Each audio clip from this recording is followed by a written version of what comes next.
Hello everyone, as always I am Cosmic, and with me today is none other than Dan Carroll, Media Relations Director for Dragoncon. So thanks for being here, Dan. Well, thank you for coming to Dragoncon this year, Michael. You're welcome. So obviously we're here today to talk about the upcoming 29th annual Dragoncon.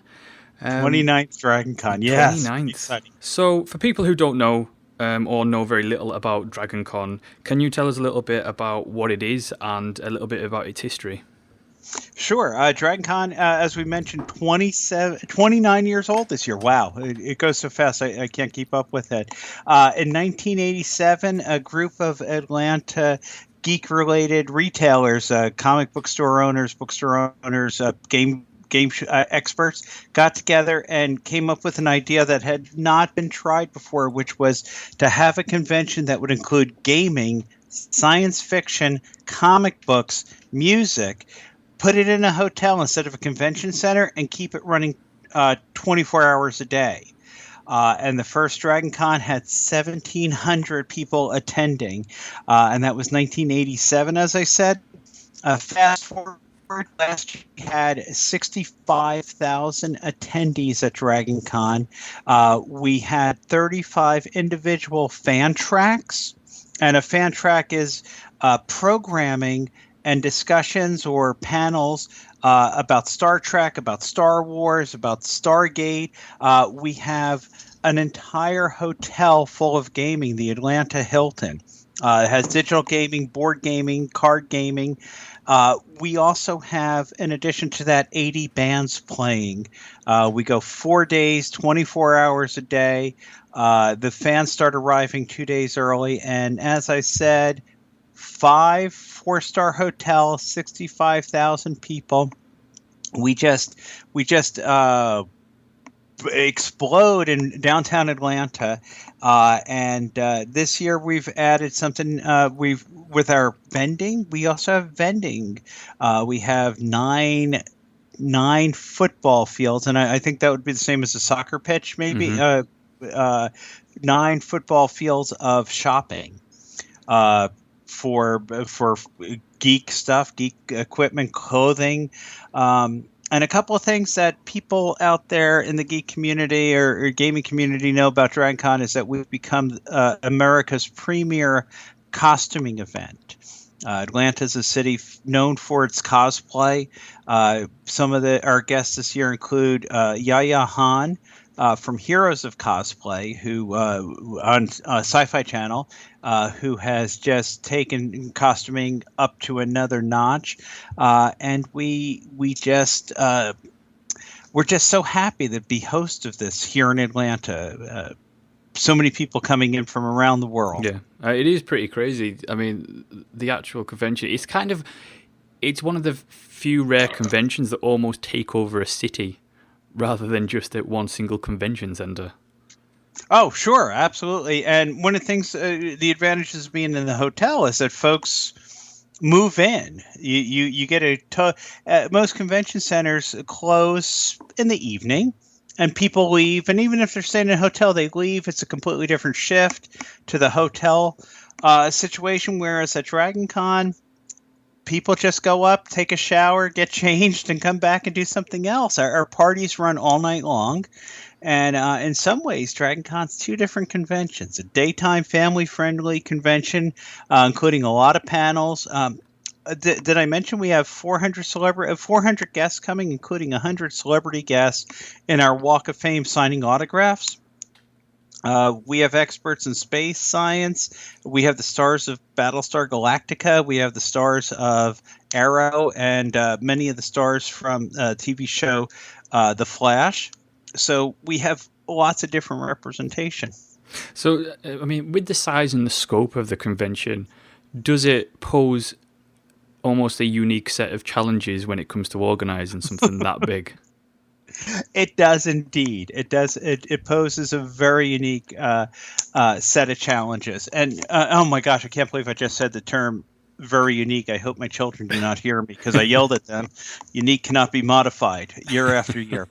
It does pose a unique set of circumstances. People come up to me and say, "Well, I hear Dragoncon's going to recreate itself in another city, or they're going to franchise. And I don't think that's ever going to happen. And the reason is because we run on our volunteers. I mentioned earlier we had 1,700 people at our first Dragoncon. Yeah. Last year, Dragoncon ran because we had over 100 directors guiding 100 departments, 107 directors, 107 departments, with 2,300 volunteers. Given the best of Southern hospitality and the best of just welcoming and service and being part of this environment, we could not operate without those volunteers. It would not allow us to be able to make the plans it takes all year round. Just one example is that we have the largest parade in Atlanta, Dragoncon Parade. 3,200 marchers, 85,000 people watching the parade. It's a uniquely geeky thing. We don't have marching bands per se. We have geeky marching bands. But you'll see all the costumers. And just that alone takes several dozen volunteers. Yeah. Just in my staff itself, we have 8 people dedicated just to reporters for that event. Let's talk specifically this year. Now, you've touched on it about some of the celebrities and things that are coming up. What are the standout things coming up this year for people to definitely go and see? Well, I'd say the big thing that we're really excited about is we have Stephen Amell from Arrow. Sorry, we have John Barrowman from Arrow, and we have Alex Kingston, not only from England but from Doctor Who. Absolutely. Yes, my wife is highly excited about the Doctor Who celebrities that are coming. Well, and that's it. We have the Arrow guest, and we have John Barrowman and Stephen Amell for the first time together talking about Arrow. But we also have John Barrowman and Alex Kingston talking about Doctor Who and about Torchwood. We also have a couple of doctors coming. And the one that I'm most excited about is we have Paul McGann, who a lot of people know as the American Doctor. Yes. But he also went on to do many audios at playing Doctor Who that are well loved by the Doctor Who fans. And, of course, his great role in the 50th anniversary. It was very short, but a lot of people think he stole the show. And I know we have at least one other Doctor. Now I can't think which one it is. Sylvester McCoy. Sylvester McCoy is returning. What a wonderful man. Not just from Doctor Who, but I had an opportunity to talk to him about his work in The Hobbit. Yes. And just incredible. And for real Doctor Who fans, he did the Three Doctors little mini series on the web with the other Doctors where they were trying to get in the 50th anniversary. And he kept saying I was in Doctor Who. One of the things that I like, if and I think a lot of people do, is Game of Thrones is just taken over, and we've got Christian Narn from the Doctor Who. He plays Hodor, and we got a lot of guests. Who are you excited about seeing? I am excited to see obviously the Doctor Who actors and actresses because I'm English, so naturally I like Doctor Who. But probably some of the Battlestar celebrities, because I know Battlestar hasn't run for a while, but I never got the chance to meet any of those celebrities, so I'm looking forward to seeing some of the Battlestar Galactica people. And they are indeed a wonderful group of people. Richard Hatch and I have become friends over the years, but also to see Edward James Olmos return, Aaron Douglas return. Yeah. Always special. And, I don't normally get tongue-tied around celebrities because I've been doing this for a while.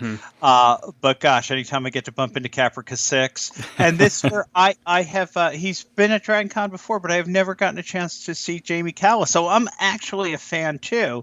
And I'm pretty excited about that. So, over the years, there's been like some really big celebrity stars that have attended Dragoncon. Do you have a specific fondest memory of any of them in particular? Probably, and I'm gonna say that everybody has their own fandom, and when somebody comes to Dragoncon, they may want to see somebody who isn't the biggest name. Yeah. But for me, I love any time I get to spend with the guest from MST3K, whether it was the original cast or the later cast. And one of my favorite memories was coming to my office because I work. I don't get to see DragonCon the way you folks who are coming to DragonCon get to see it. Yeah. I get to see some really cool stuff you don't, and then I get to do a lot of work. Yeah. But one day I was walking to my office, and there was Bill Corbett from Riff Tracks and Mystery Science Theater 3000. And we started talking, and I was so nervous I couldn't remember his name. and he laughed. And then afterwards, he gave me he showed me on his phone a great picture that had been taken the night before. And I said, "That's amazing. I wish I'd need a copy of that." And he goes, "Oh, okay, what's your email?" And sent it from my phone to me. And that was just really awesome. And probably the other thing was getting to meet some of the Stargate fans. I'm a big Stargate fan, Yeah, me too. and we've got a few Stargate fans coming this year. Well, here's an interesting DragonCon story. We were having a press conference with Jamie Bamber, and ahead of time, I thanked him for coming, and I was very polite. And I mentioned, I loved his work. I even had watched not NCIS, but was it the show, the police show he did in the UK, Law and Order UK. He did Law and Order. That's right. And he said, "Well, people tell me that, but I don't think anybody actually saw it. I think they just say that to be nice to me." And I didn't know what to say because I had actually seen it. But so, it's just so wonderful. And what I love is that DragonCon's different than one of the big convention center conventions that you might have heard of. And that is the time and the focus is on fan interaction, and the guests know that. The guests are coming here to see their fans. They love their fans. There's an old saying that Aaron Douglas from Battlestar Galactica, I believe he was one of the ones who said this originally, which is that DragonCon is the place where average folks and viewers and fans come to watch the celebrities during the day. And then when the sun goes down, the celebrities enjoy DragonCon because they get to watch the fans. Yeah. And we do go 24 hours a day. So. Which is, I think that's something I liked. I like that focus. I mean, it was something that was made clear very early on that, even though the traditionalist press or enthusiast press do attend to cover the convention, its main focus is on fan interaction, which is something that is the reason that I'm attending, essentially, because I find that conventions that are all centered around press and closed doors and don't let any other members of the public see anything, they tend to be very sordid affairs. But with DragonCon, and specifically your role, because you're the media relations director, but you also, I suppose, like every other director, have almost a hand in organising every element of it. What I wanted to ask was that there is something that's been going on recently in terms of copyright, which is the TPP, which is the Trans-Pacific Partnership, which is 22 countries going into talks at the moment. And particularly a major issue with that is copyright, and specifically relevant to DragonCon is that what they're proposing is that essentially that copyright laws extend and things like fair use gets put restrictions on, and particularly in terms of conventions, fan submissions, fan-made artwork, anything even to do with cosplay is what they're saying, that what they're trying to do with this bit of legislation is essentially adopt criminal sanctions for copyright infringement, even if it's done without commercial motivation. But lawyers, I've been reading articles about it all week, and some lawyers have interpreted it in saying that because the actual wording that was leaked is so vague that it could mean that essentially it would, by law, not necessarily enforced, but by law, make things like cosplay illegal in the US. I mean, what would your reaction to that be if that piece of legislation actually came into place? Well, a couple things. First off, we're still talking hypothetical. Mm-hmm. Thirdly, I think that one of the things that I have been looking at, and I'm dropping my Dragoncon face for a second. I'm not speaking for the convention now. Let's make that clear. I am speaking as somebody who's interested in international affairs, international business. I believe that the trend we're going to see is that trademarks will probably be enforced much more than they have in the past, and that the copyright in terms of the costuming, the fan art, we're not going to see the strong coverage, the strong. I don't want to say prosecution is a little strong, but enforcement, and and it's still a bridge that we've got to cross. I mean, they're still in discussions now.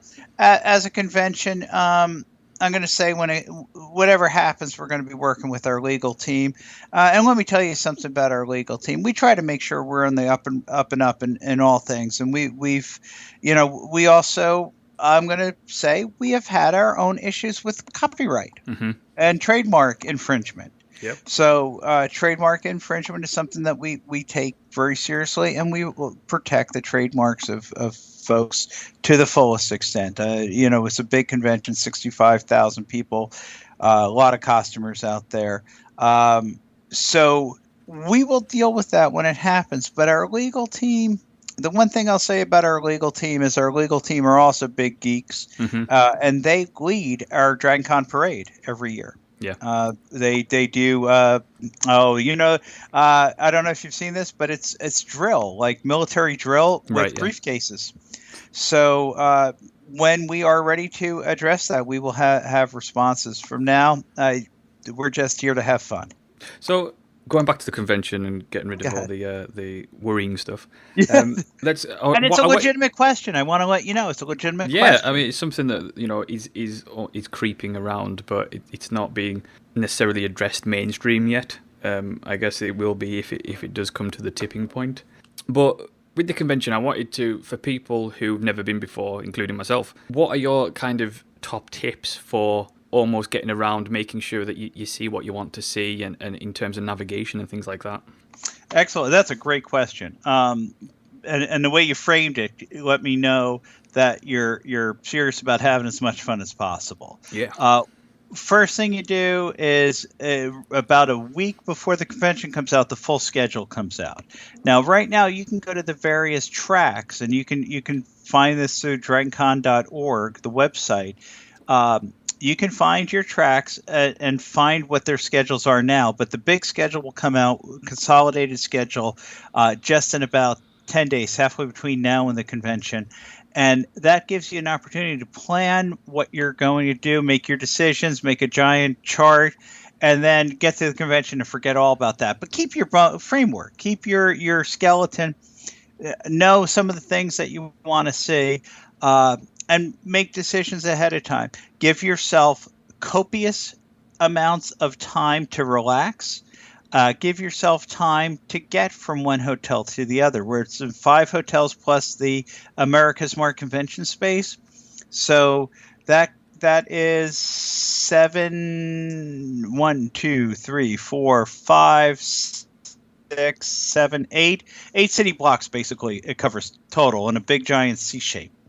So you look at it from that point of view, and the other thing, especially for you who have just moved here, you might have noticed that Warner Robins is a little bit hotter than the UK. Just a touch, yeah. and Atlanta, we're going to be cooler than your average Dragoncon because we're going to be later in September. We're almost a week later because we started on September 3rd, so we'll have that advantage, but it's still a warm city. It's a hot city. The hotels give plenty of hydration stations. Get yourself a refillable water bottle and fill it up as often as possible. Keep yourself hydrated. This is a goofy advice, but make sure you get some opportunity to sleep, because after you've been there a few nights, you've realized that you might not have slept the night before. Give yourself 5 hours of sleep a night. And also, practice proper hygiene. It sounds goofy, but, it tends to get kind of sweaty. There's nothing worse than getting a con. Yes, a there common is illness. not at all anything worse than that. Now, in terms of enjoying stuff, can I throw? Let me just throw out some of my favorite things everybody should see at least once. Yeah. The parade is like nothing else. It's just phenomenal. The masquerade is our cosplaying event that also includes acting out the character, and that's Sunday night, and it's a lot of fun.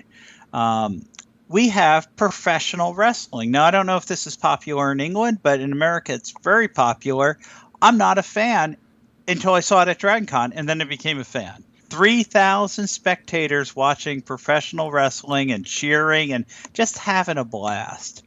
Um, so that's something I throw out. That's Saturday evening, and we have amazing themed parties.